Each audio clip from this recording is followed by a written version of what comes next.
Chers internautes, bienvenue sur Kolondian TV et bienvenue dans l'invité de Kolondian avec notre invité M. Alioune Ndiaye qui est le coordinateur de Tekki dans la commune de Fann Point Amitié. Il est aussi membre du bureau citoyen national de Tekki. Merci beaucoup M. Alioune Ndiaye et bienvenue sur Kolondian TV. Merci beaucoup, merci de m'avoir invité. Alors, merci encore d'avoir accepté notre invitation.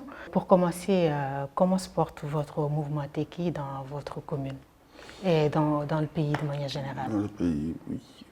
Bonjour à tous. Le mouvement Tekki dans la commune Fann Point Amitié se porte très bien, je peux dire.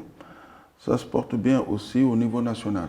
Donc, comme vous le savez, nous avons un candidat à l'élection présidentielle, M. Mamadou Lamine Diallo, qui est le président du mouvement Tekki. Et donc, actuellement, nous travaillons tous, aussi bien dans la commune que sur le plan national. Tout le monde est en train de préparer cette candidature et donc de mobiliser les troupes pour essayer de commencer réellement les activités. Voilà. Et dans le pays aussi? Oui, dans le pays, bien sûr, dans le pays aussi. Alors, M. Ndiaye, vous concernant, qu'est-ce qui justifie, après avoir milité pendant plusieurs années dans les mouvements associatifs et citoyens, votre engagement politique et pourquoi avoir choisi Tekki? Voilà, bonne question. Merci de cette question parce qu'on me le pose assez souvent d'ailleurs. Effectivement, bon, moi, je ne m'étais jamais engagé en politique.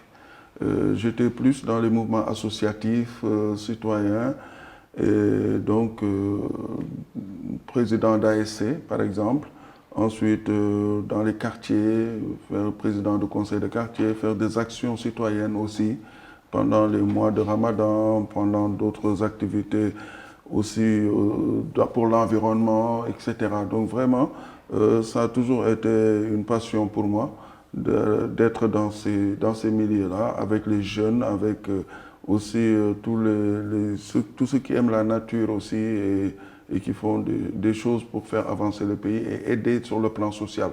Donc ça, c'est vraiment mon activité que j'ai toujours fait pendant plusieurs années.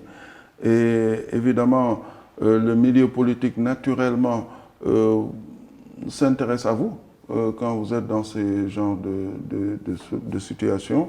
Et beaucoup de politiciens m'ont abordé, effectivement. Mais j'ai toujours voulu rester dans cette lignée et d'aider les jeunes et autres que je côtoie au quotidien, hein, vu mon activité aussi professionnelle. Et donc, c'est ce qui a fait que on a toujours continué à développer cela. Je ne me suis jamais mis dans la peau d'un politicien en faire la politique comme on l'entend ici au Sénégal. Mais au fil du temps, évidemment, on a beaucoup besoin de faire avancer des choses, d'aider les jeunes aussi sur beaucoup d'aspects. Et beaucoup de personnes m'ont dit, mais pourquoi ne pas s'engager aussi pour encore mieux vraiment représenter ces personnes qui sont autour de vous et qui croient en vos capacités à pouvoir les aider à réussir certaines choses. Donc, je me suis dit pourquoi pas. Et dans ce cas, donc, il faut essayer d'aller. Parce que si on veut vraiment aider sa communauté, c'est bien de le faire au niveau beaucoup plus restreint dans une ASC ou dans une petite association. Mais si aujourd'hui, on veut aller un peu plus loin dans ces activités-là avec les jeunes et les femmes et autres, c'est vraiment d'arriver à pouvoir mieux travailler pour sa commune. Et dans ce cas, il faut évidemment s'affilier à un parti politique. Et donc c'est dans ce sens-là que j'y ai réfléchi en disant pourquoi pas de le faire. Maintenant, pourquoi Tekki évidemment et pas les autres? C'est parce que simplement il y a des valeurs auxquelles je tiens quand même. Et parce que quand on engage en politique, on dit que bon, la politique, c'est pas quelque chose de bien, les gens en général ne respectent pas leurs paroles, etc. Et au niveau de Tekki, franchement, je n'ai pas trouvé cela. Donc j'ai côtoyé beaucoup de politiciens aussi, qui sont des amis à moi jusqu'à présent, donc j'ai beaucoup d'amis dans ce milieu. Mais la manière de faire fonctionner les partis politiques, quelquefois, bon, ça ne colle pas avec ma vision, aussi avec ce que je recherche. Et quand je suis venu, j'ai discuté beaucoup avec le président Mamadou Lamine Diallo, avec qui on a échangé sur tous les aspects, qui est un homme très ouvert aussi, qui parle de politique, de social, d'économie, etc. Et vraiment, en discutant avec lui, j'ai vu une autre personne qui voit aussi la politique d'une autre manière. Et à ce moment-là, je me suis dit, pourquoi, quand je dois m'engager, je m'engage avec Tekki, parce que là, au moins, ils ont une vision qui colle plus à ce que je crois. D'accord. Justement, Tekki, qui malgré le respect que les Sénégalais vouent à son leader, peine à décoller. Pourquoi, selon vous? C'est dû à votre discours trop scientifique, pas accessible aux populations, ou la faiblesse du niveau du débat politique au Sénégal? Bon, je dirais peut-être un peu tout ça. Bon, c'est vrai que Tekki existe quand même depuis une quinzaine d'années, voire un peu plus. Et évidemment, c'est le moment aussi de faire avancer les choses. Donc, je ne dirais pas que Tekki peine quand même à avancer, parce que Tekki a existé, Tekki est connu aussi, parce que dès qu'on parle de Tekki, on parle de son leader. Les gens le connaissent, évidemment, comme vous avez dit. Peut-être que le profil aussi des personnes qui se trouvent à Tekki a amené aussi cette manière de voir et de penser, parce que ce ne sont pas des gens qui sont dans tout ce qui est folklorique, surtout. Parce qu'en politique au Sénégal, en général, on a tendance à aller tous que dans le folklore, essayer de faire beaucoup de bruit pour se faire entendre. Donc souvent, c'est ce que les gens font. Bon, au niveau de Tekki, les personnes qui sont là-bas sont des personnes vraiment de valeur. Vraiment, c'est ce que j'ai trouvé. Vraiment des grandes personnes, des personnes vraiment qui ont beaucoup de valeur et qui sont d'une humilité aussi. Et peut-être que c'est cet aspect-là qui ne colle pas avec ce qu'on a l'habitude de voir au Sénégal, où il faut faire beaucoup de tapage pour se faire voir. Donc, même si maintenant, c'est vrai qu'il faut y aller aussi dans ce sens-là. Même si le débat, comme on dit, évidemment, c'est un débat très, très intéressant qui se passe à Tekki. Les gens réfléchissent sur tous les sujets qui intéressent les Sénégalais. Et ces débats-là sont vraiment bien traités. Mais malheureusement aussi avec les médias, il faut aussi en parler parce que, bon, eux, ils cherchent plus dans le sensationnel quelquefois. Et j'aimerais qu'on pose plus des débats, de sujets qui intéressent les jeunes. Parce qu'on a beaucoup de chômage des jeunes, on a des problèmes de santé, on a d'autres éléments. Et tout ça font que normalement les débats devraient tourner autour de ça. Et là, on va plus entendre Tekki. Mais si évidemment on est dans d'autres choses, dans le sensationnel, évidemment ça tarde un peu. C'est ce qui a, je l'expliquerai comme ça à peu près, disons. Mais bon, là on va quand même, avec beaucoup de personnes qui ont intégré Tekki, je pense récemment, et je pense que toutes ces personnes vont apporter aussi du sang neuf et que Tekki va redécoller, continuer à décoller, parce que je ne veux pas dire que Tekki ne décollait pas, donc les personnes vont apporter quelque chose en plus encore par rapport à ça. Et je crois que Tekki va créer beaucoup de surprises ici. D'accord. Mamadou Lamine Diallo, votre leader, candidat malheureux en 2007, arrivé devant toutes les candidatures indépendantes lors de cette élection, se prépare pour 2024, la présidentielle. Une candidature de plus, selon vous, ou il va vraiment apporter des solutions alternatives aux problèmes des Sénégalais? Bon, candidature de plus, ça, je ne le pense pas du tout, par contre. Je crois que c'est le moment vraiment pour lui de se présenter et d'être un candidat crédible pour le Sénégal. Et là, vraiment, les Sénégalais devront penser à cela. C'est le moment d'y réfléchir parce qu'on va vers un tournant. Le Sénégal a eu l'indépendance en 1960. C'est un pays aussi qui a des valeurs et des fondamentaux qui ont été ancrés depuis lors avec le président Senghor, où les institutions ont été mises en place. Le Sénégal est un pays, un petit pays dans le monde, mais un pays très très grand de par sa diplomatie, de par les hommes qui ont constitué ce pays-là. Donc pendant le règne de Senghor, le règne de Diouf, de Wade, vraiment on a eu des grands hommes et sur le plan international, le Sénégal a toujours été présent. Et c'est ces hommes d'État qui doivent en fait diriger et pousser le Sénégal vers l'avant. Et je crois qu'aujourd'hui, la personne la plus habilitée à diriger le Sénégal devrait être une personne comme Mamadou Lamine Diallo. Il a le profil académique, il a l'expérience politique, il a aussi vraiment les relations sur le plan international, vu son cursus, qui permettent au Sénégal de continuer et garder ce cap aussi et l'image de ce pays qui est une référence en Afrique. Donc c'est pourquoi c'est une candidature extrêmement importante et je pense que c'est la meilleure personne qu'on peut avoir aujourd'hui comme le candidat à l'élection présidentielle. Et ça, je le dis très sincèrement. Et je pense que aussi bien au niveau de Tekki qu'au niveau aussi beaucoup de Sénégalais, d'ailleurs, en discutant avec beaucoup de Sénégalais, on sent que les gens disent qu'effectivement, je crois que vous avez un très bon profil avec vous et c'est ce qu'il faut pour le pays actuellement. Ouais. Pour vous, je reviens à la question précédente, est-ce qu'il ne faudrait pas peut-être adapter le discours aux attentes des populations ou vous continuez dans la même lancée? Oui, on adapte le discours, bien sûr, parce que Tekki, on parle de tous les sujets, j'ai dit tout à l'heure, parce que ce qui intéresse les jeunes aujourd'hui, ils sont inquiets de leur avenir. Le problème de la formation se pose, et le coût même de la formation, parce que les universités, comme on le voit, il y a beaucoup de monde, le taux d'échec est important, on a beaucoup de bacheliers qu'on n'arrive pas à orienter, et tout cela font qu'au niveau après, les jeunes, en fait, ont des inquiétudes réelles par rapport à leur avenir. Et donc, qu'est-ce qu'il faut faire?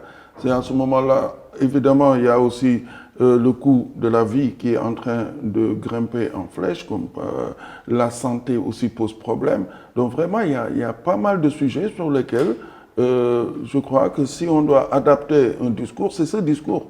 Et le discours, c'est le discours du quotidien, de tous les jours. Qu'est-ce qu'on va devenir demain? Les parents sont inquiets, les enfants sont inquiets, et donc il faut les rassurer. Et pour les rassurer, comme j'ai dit tout à l'heure, on a une politique, un profil vraiment qui est là et qui peut pousser vraiment les Sénégalais à avoir confiance à l'avenir surtout. Parce que bon, comme on dit, au niveau de Tekki, évidemment, ce qu'on prône surtout, c'est de faire en sorte qu'on ait une industrialisation qui permettrait de créer des emplois et de pouvoir insérer beaucoup de personnes surtout. Donc bon, le discours qu'on va tenir au Sénégal, c'est ce discours-là, remettre en place les institutions, développer surtout l'activité industrielle qui permettrait en fait de pouvoir créer ces emplois-là et vraiment faire avancer les choses. Maintenant, il faudra qu'on descende sur le terrain, qu'on aille aussi voir les gens, comme vous dites, évidemment, et de leur expliquer ça de vive voix. Et c'est ça le vrai débat, je pense que tout le monde devrait poser. Voilà. En 1999, votre leader avait publié un ouvrage intitulé « Les Africains sauveront-ils l'Afrique ?» La secrétaire américaine au Trésor, en visite à Dakar, Mme Janet Yellen, a dit que l'Afrique va devenir la trajectoire économique du monde. Que vous inspire ce débat déjà posé par Mamadou Lamine Diallo en 1996? Voilà, donc vous voyez, comme vous dites, c'est un visionnaire. Ça veut dire qu'en 1996, il pensait déjà à ce qui se passe aujourd'hui. Et on est en plein dedans avec l'actualité. Aujourd'hui, le pays, on est au Sénégal, on a découvert du gaz, du pétrole. En Afrique, évidemment, il y a des ressources minières importantes, très importantes dans tous les pays pratiquement. Et donc, comme on dit actuellement, l'enjeu du monde, c'est l'Afrique. Donc, l'avenir, c'est l'Afrique.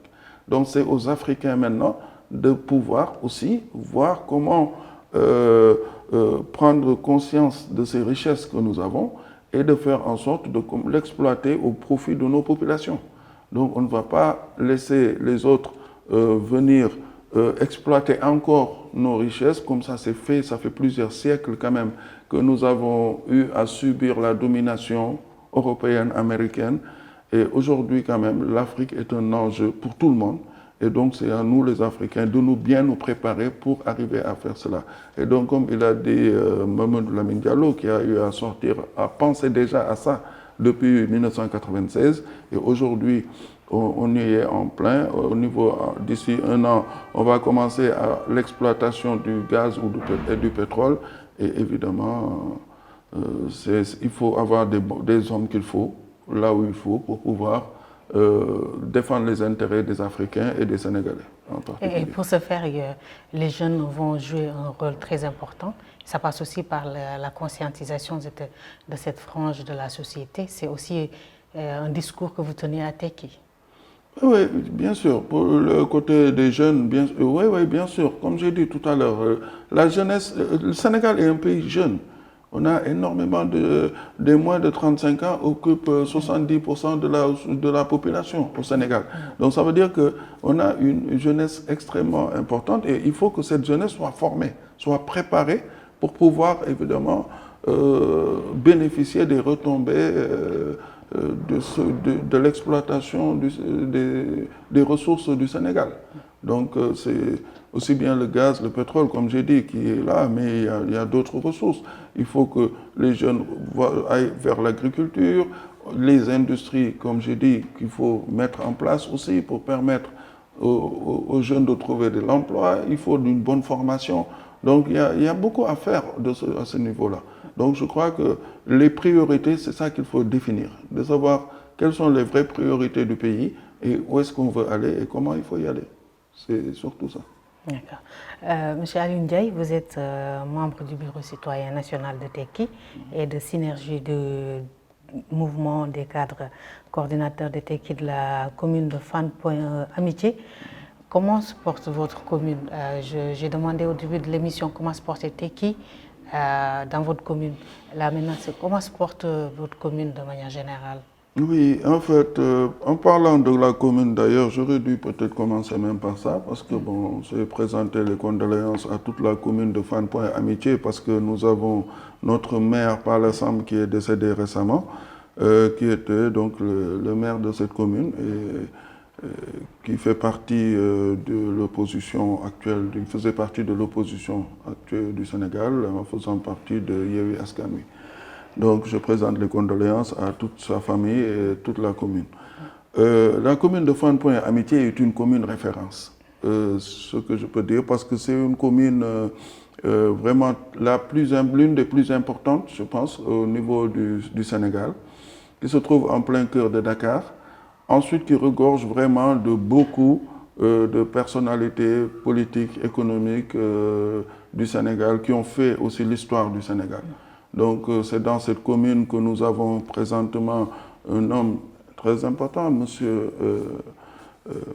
Amadou Mahtar Mbow, qui a été ministre au Sénégal, qui a été président à l'UNESCO pendant plusieurs années, qui aujourd'hui est le doyen de notre commune, qui est là-bas. Il y a aussi une commune où a habité le président Senghor, le président Wade, et vraiment une commune qui regorge de beaucoup d'intellectuels de très haut niveau et qui peuvent apporter, qui ont eu à apporter pour le Sénégal beaucoup de choses. Et donc cette commune, c'est une référence, c'est une commune d'intellectuels. Et donc ce que je pense, c'est qu'il faut garder ce niveau-là, aussi bien sur le plan environnemental, sur le plan de la réflexion des idées que nous pouvons amener. Et c'est ce qu'il faut faire, donc faire en sorte que cette commune reste une référence au Sénégal. Donc la commune se porte tant bien que mal, même si, évidemment, comme j'ai dit, à force de vouloir, avec les difficultés de la vie que les gens rencontrent, on finit par transformer la commune résidentielle en une commune qui devient un quartier d'affaires. En fait, c'est un peu ce qui se passe. Et il faut savoir garder aussi des valeurs et des références dans certaines communes. Déjà, ça, c'est un premier problème qu'il faut vraiment résoudre au niveau de la commune et éviter, en fait, de faire le quartier d'affaires à tout va. Donc, on a le plateau qui est un quartier d'affaires au niveau du Sénégal, de Dakar. Il y a aussi, mais la commune Fann Point Amitié a une référence. Par exemple, aujourd'hui, moi j'habite à Fann Résidence. Là-bas, on a évidemment presque tous les ambassadeurs du Sénégal qui sont là-bas, donc le corps diplomatique aussi. Et c'est important pour une ville comme Dakar d'avoir un quartier qui reste résidentiel avec des normes à respecter. Et c'est ce qui fait que je pense qu'il faut revenir à ces choses-là, faire en sorte de garder le cadre résidentiel de notre commune, aussi bien à Fann qu'au Point E, Amitié. Mais c'est en train d'être transformé, évidemment, et ça amène des dérives. Voilà. Mais justement, ça m'amène à la prochaine question. C'est vous, maire de cette commune, quelles seraient vos priorités? Oui, moi, la priorité dans la commune, comme je viens de finir avec ça, c'est ce que je dis. Hein. La première des priorités, c'est ça, redorer le blason de la commune, c'est-à-dire ramener en fait le cadre résidentiel de cette commune. Parce que la commune est extrêmement bien placée, avec une corniche, par exemple, avec vraiment, comme j'ai dit tout à l'heure, des diplomates et autres qui sont installés depuis toujours et qui avaient des références sur lesquelles on avait mis dans la commune, sur le plan de l'urbanisme. On disait que déjà, on ne pouvait pas faire des immeubles au niveau de certains quartiers, etc. Et tout ça, actuellement, a été déclassifié. On est en train de construire à tout va. Et donc, ça, déjà, c'est une première chose à ramener. Donc ramener l'aspect résidentiel et utiliser d'autres espaces pour faire autre chose. Donc les commerces aussi, les organiser déjà. Donc vraiment l'environnement de la commune, le cadre de vie, le ramener surtout au niveau de cette commune. Je crois que c'est fondamental d'abord. Ensuite maintenant, aider aussi les jeunes de la commune qui sont là-bas. Et comme j'ai dit, hein, c'est toujours sur le plan national, on a 70%. Au niveau de la commune, on est aussi à peu près dans le même rythme. Et donc, faire en sorte que les jeunes de cette commune aussi gardent espoir et puissent trouver aussi des débouchés autres, accompagnés par la municipalité. C'est important. Merci beaucoup.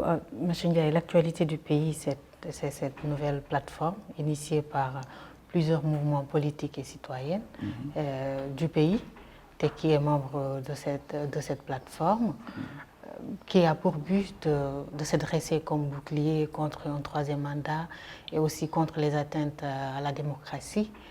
Quelles sont ces marges de manœuvre, cette plateforme? Oui, en fait, voilà, on revient toujours à des débats de troisième candidature, troisième mandat, etc. Vraiment, c'est ça, pour moi, le problème de l'Afrique de manière générale, parce que c'est des choses qu'on devrait dépasser. On va vers une élection présidentielle. Dans certains pays avancés, pays européens, américains, etc., lorsqu'on va vers une élection, on pense de ce qu'on va faire pour les gens.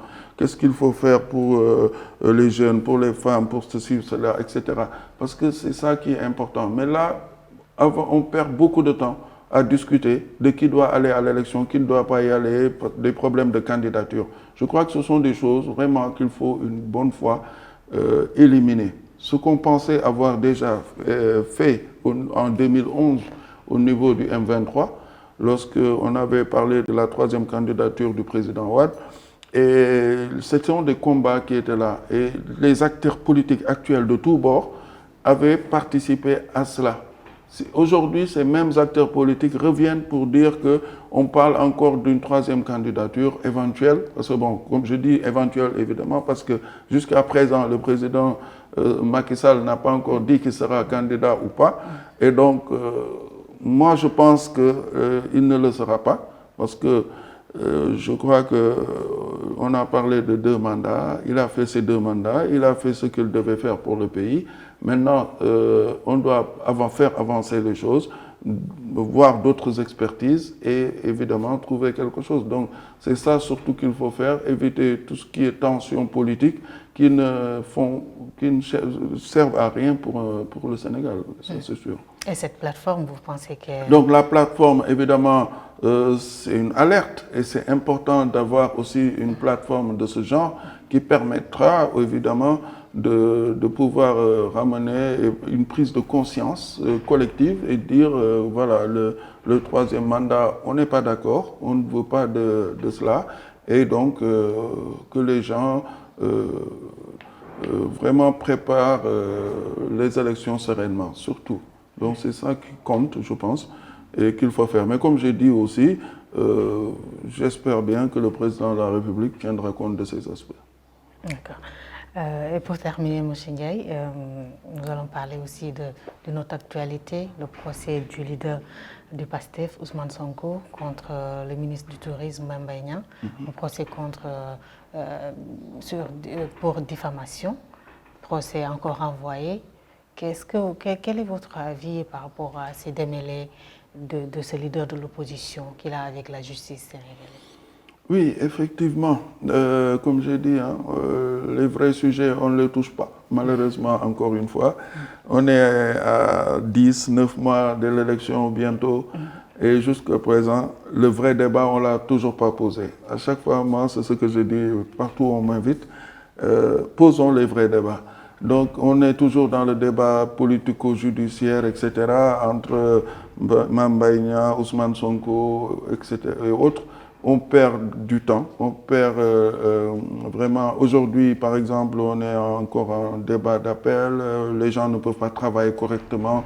Donc tout cela ne sert absolument à rien. Et ce qu'il faut, c'est faire en sorte que le Sénégal puisse être serein et que les gens puissent faire avancer le pays. Il y a beaucoup de priorités dans le pays et il faut qu'on reste dans ce cadre. Les affaires privées peuvent se gérer de manière dans le cadre privé. Une diffamation entre politiciens, ça arrive souvent, parce que dans le milieu politique, évidemment, les gens vont échanger, vont discuter, débattre sur beaucoup de sujets et ne seront pas du tout d'accord, ça c'est sûr, entre l'opposition et le pouvoir. Et donc, s'il arrive que même il y a des contradictions de ce genre, moi je n'irais pas dire diffamation à la limite, il suffirait juste d'un démenti peut-être qu'une personne peut faire, et à ce moment-là, le problème est réglé. Mais quand on veut transformer maintenant cela en procès politique, évidemment, ça amène toutes les dérives et il ne faut surtout pas aussi l'utiliser pour essayer d'éliminer un candidat, ça n'a pas d'intérêt. Merci beaucoup, M. Alioune Ndiaye. Merci encore d'être venu dans nos studios pour répondre à nos questions dans l'invité de Koulondian. Voilà, merci à vous vraiment de m'avoir invité, d'avoir pensé à moi. Et donc, je vous souhaite une bonne continuation et que Koulondian TV soit une vraie référence au Sénégal. Merci beaucoup, chers internautes. C'est la fin de l'invité de Koulondian. À la prochaine.